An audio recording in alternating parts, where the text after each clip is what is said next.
Well.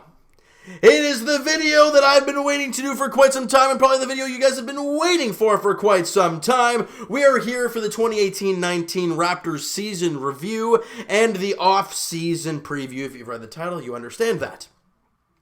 Wearing the hat here, wearing the shirt, yes sir, the Raps are NBA champions, and it still has not really sunk in yet, they're NBA champions.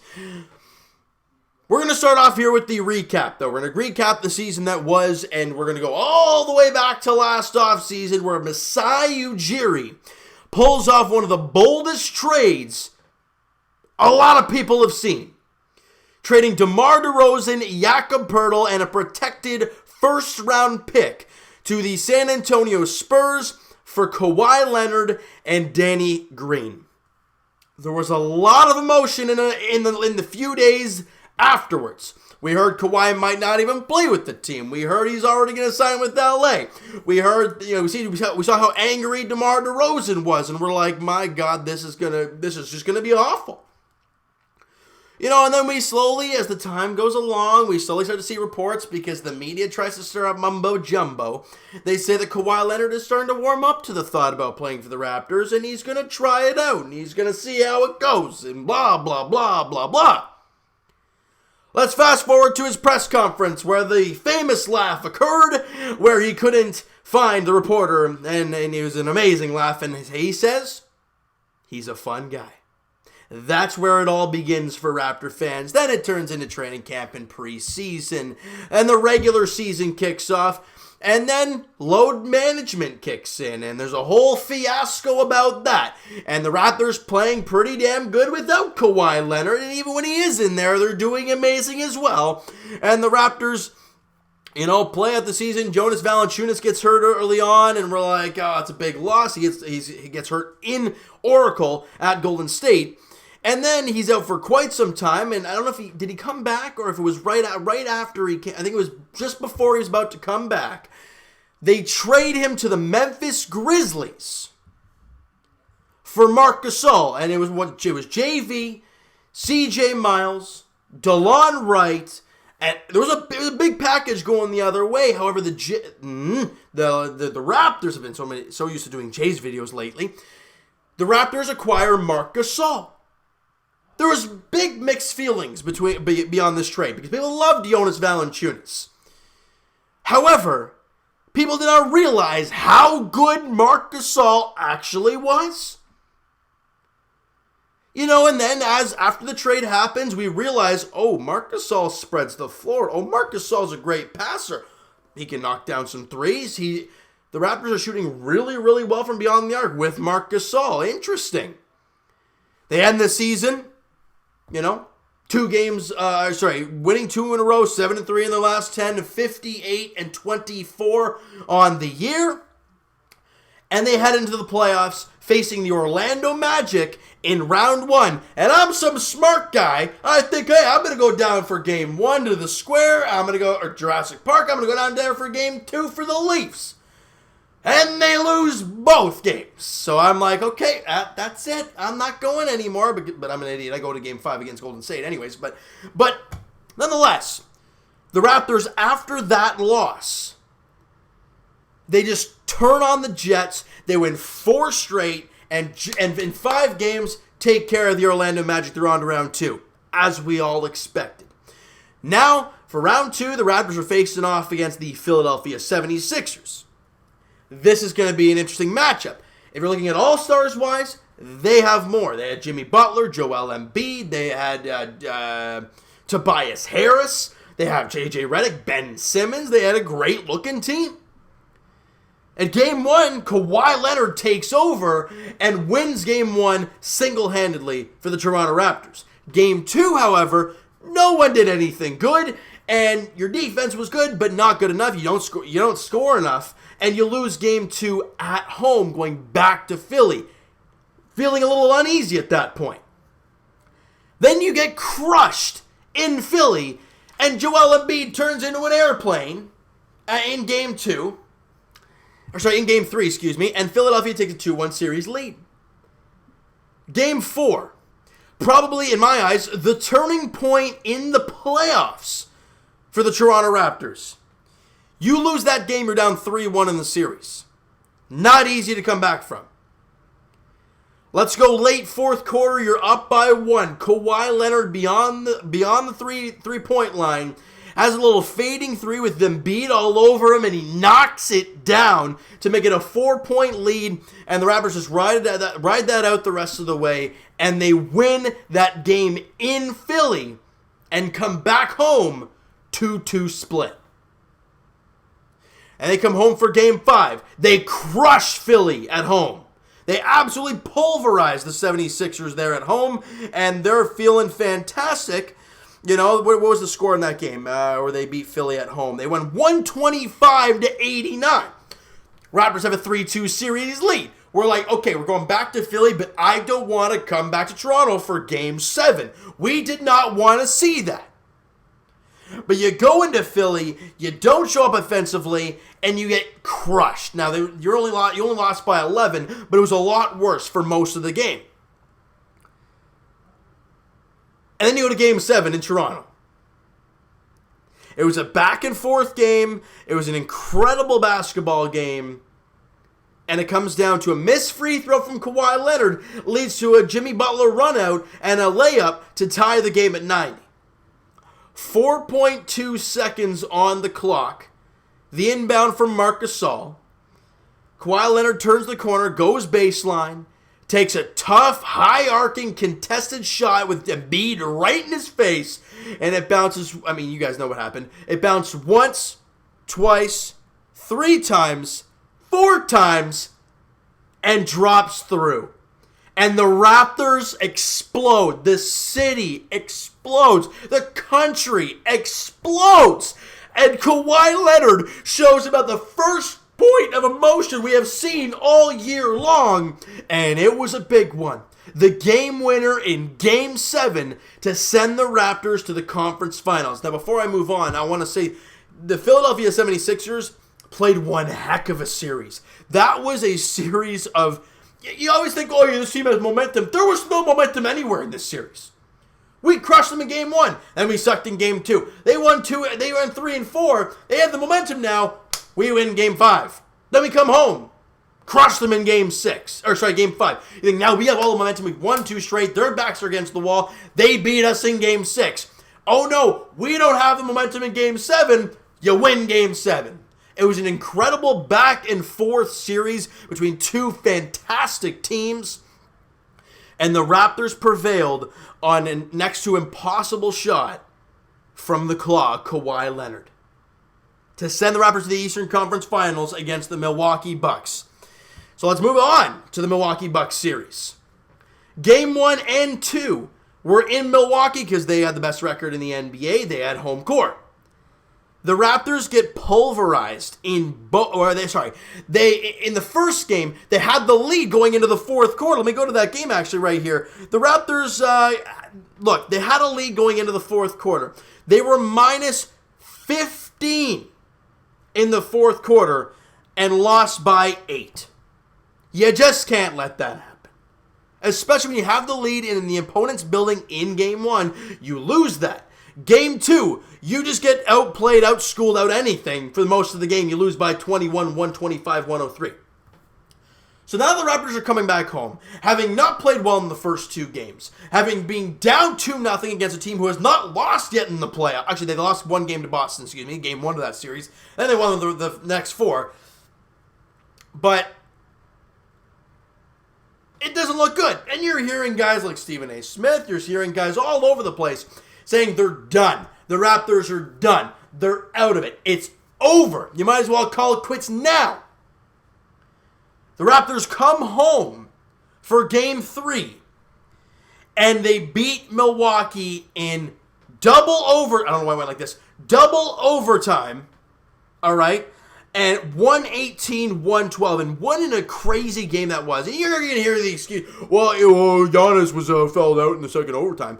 Yeah, we didn't have Kyle Lowry or Norman Powell, who are huge guys. 5 minutes left in the fourth quarter, we didn't have them. So you come back and win that game in double overtime. No one's giving the Raptors credit still because it took you two overtimes, and Kawhi Leonard had to play a career-high 53 minutes to win you that game.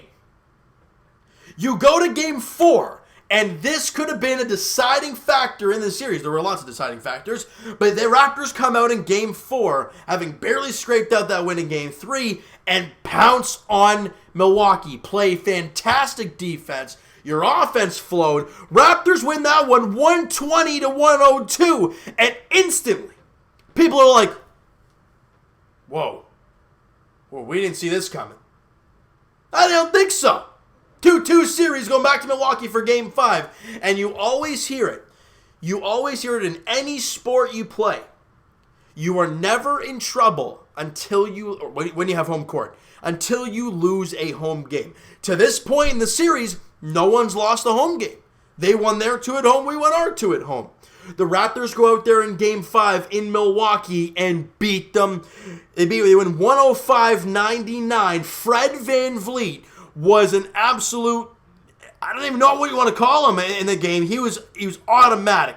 He had 21 points on 7 of 9 from 3. Made some huge shots in the fourth quarter. And the Raptors won Game 5, and they come home for Game 6 looking to win the series and punch their ticket to their first ever NBA Finals. And I talked about it in that Game 5 video. It was literally shaping up to be the most perfect moment possible. Everyone counted the Raptors out. The only way this team could have won it if they've won 4 straight. No one expected the Raptors to win 4 straight against the Milwaukee Bucks. It's a Saturday night. It's in Toronto. There's nothing like it. And in Game 6, the Raptors were down by 15 points late in the third quarter. I'm talking like 2 or 3 minutes left in the third quarter. And I don't know what happened. They flipped the switch. The Raptors go on a 21 or 26. I think it was 26-3 run. And that big deficit you had turned into an 8-point lead, capped off by that amazing post by Kawhi Leonard over Giannis Antetokounmpo that brought the house down. Because after that dunk, I felt it. I think everybody felt it. Oh my God, is this for real?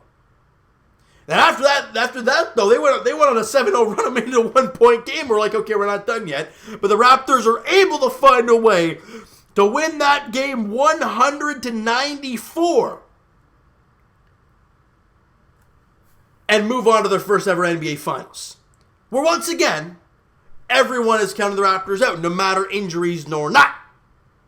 Game 1, the Raptors come to play at home, beating Golden State 118-109. Game 2, however, it didn't look too good. I'm going to be blatantly honest with you. It was a good start, and then an 18-0, was it a 15 or 18-0 run to start the third quarter by the Golden State Warriors crushed the Toronto Raptors. They had a chance to tie it late. Danny Green missed a 3, and the Raptors did lose that game 109-94, and I love how we hear after the game, or I think it was the next day, well, Steph Curry did travel on the play. That's nice. Who cares? And it's an even up 1-1 series going back to Golden State, but Klay Thompson is not going to be playing in Game 3.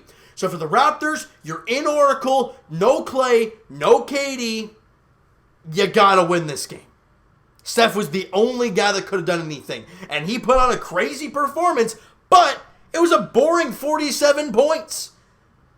And the Raptors still outplayed them, outschooled them, and won that game 123-109 to take a 2-1 series lead in the NBA Finals. And the next game, Game 4, was the big one because Klay was back. So we're all hearing, well, Klay Thompson's back. You know, he's going to be playing in Game 4 in Oracle. Could be their last game there. You never know.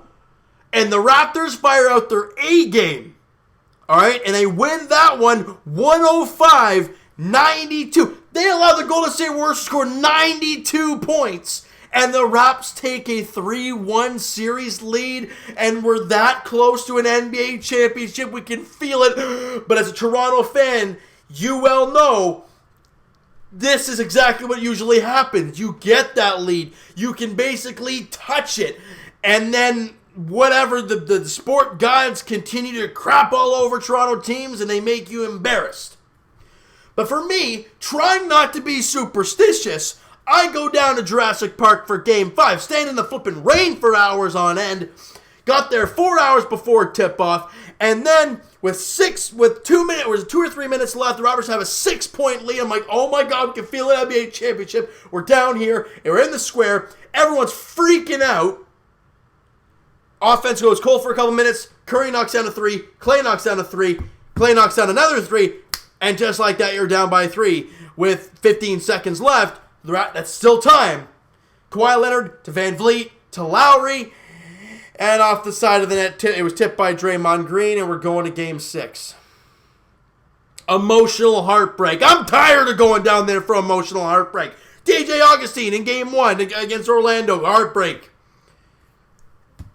That Game 5 against Golden State. I was down there for Game 7 against Boston back in 2013. Yeah, that was fun, wasn't it?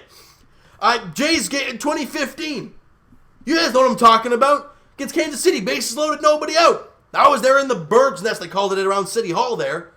They blow that one too. I'm tired of going down there and watching my team lose. I tried to not be superstitious and think I want to see my team win a championship. I want to be down there for a championship victory. And I wasn't able to do so. But Game 6, on the road, back in Game 5, KD actually returned, then left because he tore his Achilles and was done for the year. Great job, Golden State Warriors. Could have possibly just crushed his career. Smart. Real good job. Anyways, go to Game 6 now. No KD, obviously. Boogie Cousins is Boogie Cousins, and Clay is going to play. So they have a big lineup here. This is the time. There's no excuses if the Raptors win this game today in the Game 6. And it's a back and forth game until about late in the third quarter. Klay Thompson goes down. Bad injury, done for most of next season. And here come the excuses, right?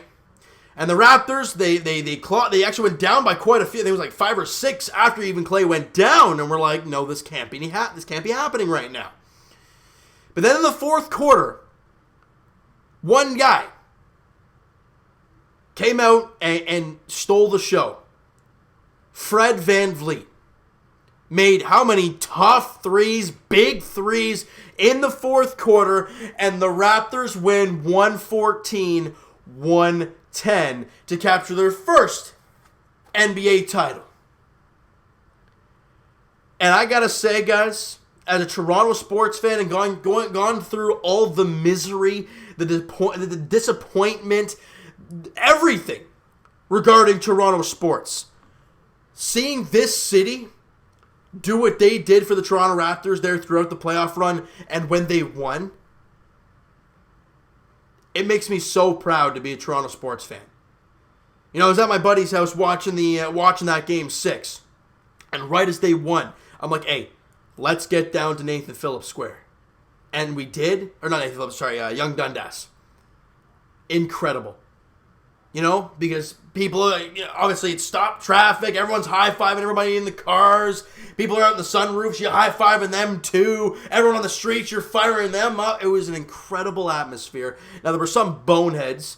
Obviously, we heard about the gunshots that happened at the parade and the stabbings at the parade and the gunshots there in Young Dundas. I wasn't there for that. I was there later on. But it's stupid, but nonetheless, incredible atmosphere and an incredible thing to witness for Toronto sports fans. We have not seen since 1993, seeing Joe Carter walk it off for the Toronto Blue Jays. We have not seen it. So to be able to witness that, incredible. Absolutely remarkable. Now, with breaking down that season that was, and it's been almost 20 minutes of it, but you know what? It deserved it. We're going to move on to the offseason because there's lots of question marks now. And ideally, it all rides on Kawhi Leonard.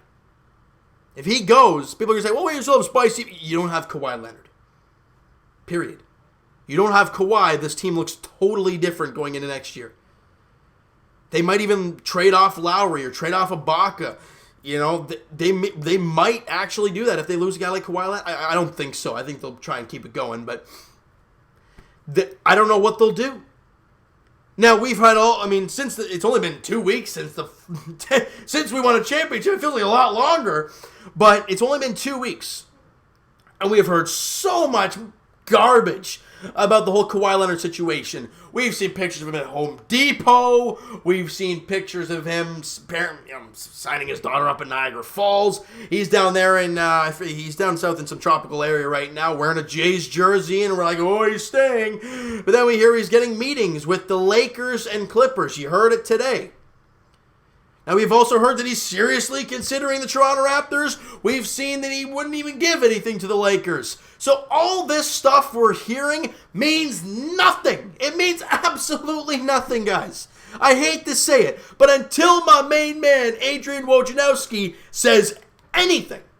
Actually, I think he actually said a couple things, and that's what I believe. But until he tells me that he is signed with a team, or he's close to getting a deal done with this team, or it's down to this and this team, that's when I believe something. But seeing Joe Smith from ESPN say this hasn't meant anything. You know, look, is he seriously considering Toronto? Probably. He's won a championship. How can you not consider it? But look, we have no idea what's in Kawhi Leonard's head. We have absolutely no clue. And for the Raptors, we can't do anything about it. Us as Raptor fans, the management, the medical staff, the players, they have done everything they can. And Fred VanVleet put it perfectly in one of his interviews. I don't know which one it was. He said this. I'm not going to quote him because I don't have the quote in front of me. It was something along the lines of, hey, we'd love to have him back. You know, we'd love to have another run at the championship. But if not, we're going to, beat his rear end down next year. So, the guys have done everything they can. Lowry's brought him in like a brother. 5 more years. It's awesome. It's hilarious. It's awesome. And you see the brotherly stuff. You saw when they hugged in the final game there. There was general happiness. You see Pascal, his love for Kawhi Leonard. You've seen all of this stuff for Kawhi. You've seen that the medical staff gave him load management, for God's sakes. And Nick Nurse, when he came in, it's like, hey, Kawhi, do your thing. I ain't going to tell you what to do. He got a key to the damn city. And he got a key to all Raptor fans' hearts. We heard everything. We've seen pages raising money to keep him around. We've seen all kinds of crazy things. Billboards even. The love that we have shown for Kawhi Leonard, you can't do anymore. Raptor fans, at this point, you just got to sit back and wait. June 30th. It's right around the corner. And that's when it all begins. That's when the meetings kick in. That's when we're going to start seeing things happen. And when will he end up signing? I don't know. I think something he has a meeting with the Clippers on July 2nd. Whether it's 100% sure or not, I don't know. But if that's the case, so it's at least going to go past July 2nd, people. It ain't happening on candidate. Well, it might happen on candidate. He might not go to the meeting. I don't know. We'll have to wait and see. We have no flipping idea what's going to happen. But Raptor fans, we just got to sit back and we just got to wait. That's all we can do.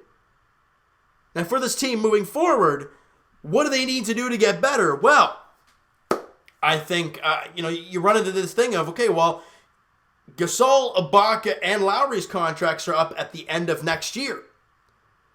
So that could be a thing of Kawhi Leonard having some uncertainty about what the team's going to look like. We know we have Spicy P. You got Fred VanVleet. But the main core guys, two of your 4 other starting lineup teammates might not be on the team past this year, or I guess next year.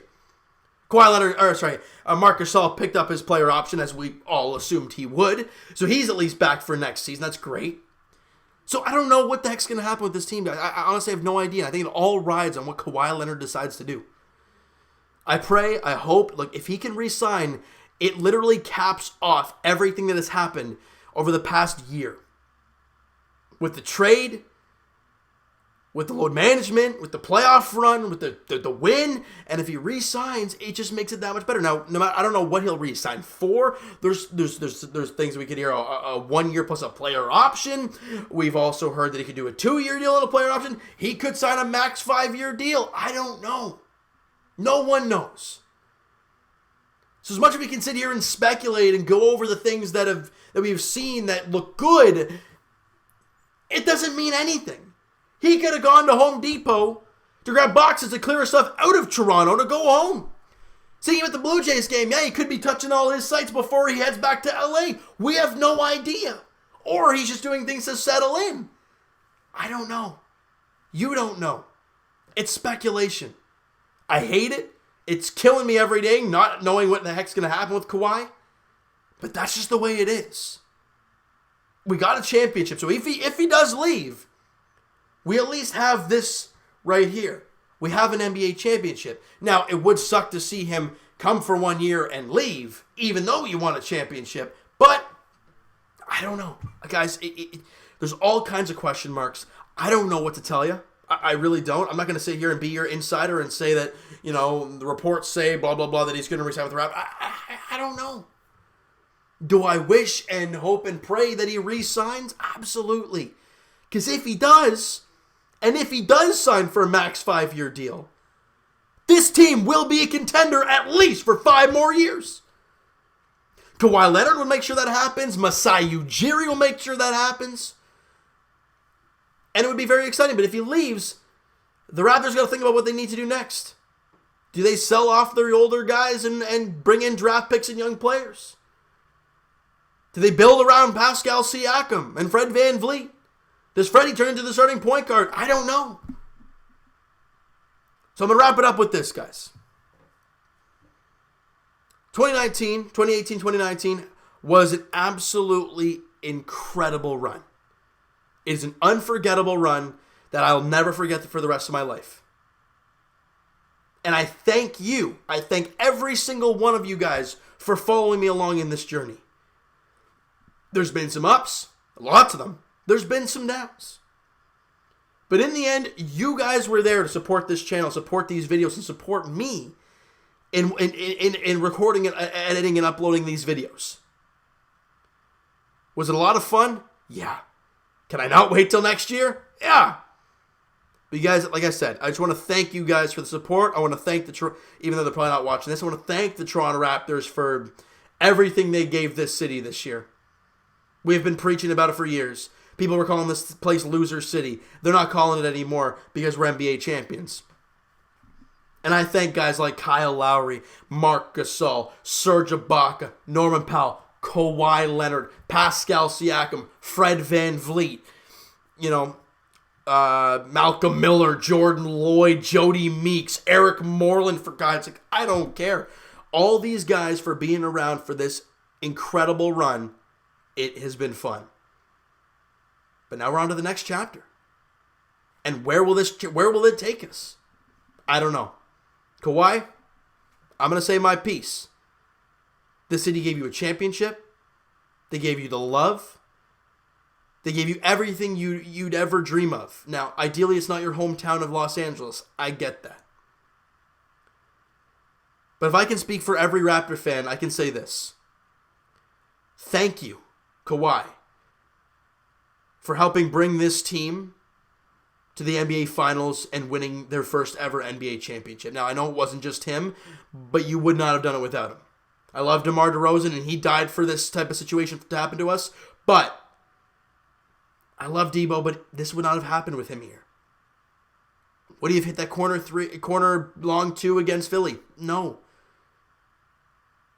Would he have dominated series? No. Kawhi Leonard, thank you for everything you have given this team, this city, this country that has gotten behind you, that has gotten behind everything you do. And I just hope and pray you stay. Because this might just be the beginning. This might just be the beginning of a dynasty. Who knows? Because the Eastern Conference looks kind of rough right now. But we're going to have to wait and see how it all plays out, guys. We're really going to have to wait and see. All right? So you know what, guys? That is going to do it for this one. If you guys enjoyed this video, a half an hour video, I kind of expected it to be pretty long. I didn't expect this, but here we are. All right? So guys, if you enjoyed the video and you enjoyed the year that was, smack that like button. I do appreciate that, guys. Hit the subscribe button if you guys have not already. Comment down below everything about this year, everything about Kawhi Leonard. If you want to write a little note to Kawhi Leonard, go right ahead and do this. Probably he's really not watching these videos, but that's fine. That's fine. Write a little letter for him anyways. And I'm going to say this, but I know what half of the answers are going to be, but I'll say it anyways. Please let me know in the comments below your favorite moment from this season for the Toronto Raptors. Was it the shot? Was it the dunk on Giannis? Was it winning the Eastern Conference title? Was it winning the NBA championship? What was your guys' fondest moment of the Toronto Raptors season? I want to hear your guys' thoughts on everything towards this team, the future, free agency, everything you have towards this team going into the future, free agency, and next year. I want to hear your guys' thoughts on everything towards the Toronto Raptors. And Twitter, guys, is down below as well. Follow up, send me a DM, guys. Do all that great stuff. And I'll talk to you guys Jay's Edition tomorrow as they open up a 4-game series against the Kansas City Royals. We're not sure who's on the mound for the Blue Jays there tomorrow, but nonetheless, we're not so sure what's going to happen. Anyways, but yeah, it's been good baseball lately. We're going to have to see how it all plays out, though, this weekend for the Toronto Blue Jays and Canada Day weekend. All right, and for the Toronto Raptors, guys, like I said, thank you so much for all the support you have given this channel, these videos, these games, and, of course, the team, the Toronto Raptors. You guys are the driving force. You guys drive me to do these videos every single day. And I thank you guys so much for it. It really does mean a lot. All right? So, guys, like I said, let me know down in the comments everything you guys have to say, and I'll talk to you guys Jay's Edition very shortly. And I might even do a Raptor video if Kawhi Leonard doesn't come back to Toronto anyways, just to kind of say my final farewell to Kawhi. All right, but I'll talk to you guys then, and maybe I'll be talking to you a re-signing video where I'll be absolutely jacked up, but we'll have to talk to you guys then anyways. Thank you guys so much for listening and watching. Hope you guys enjoyed this video. Talk to you guys then.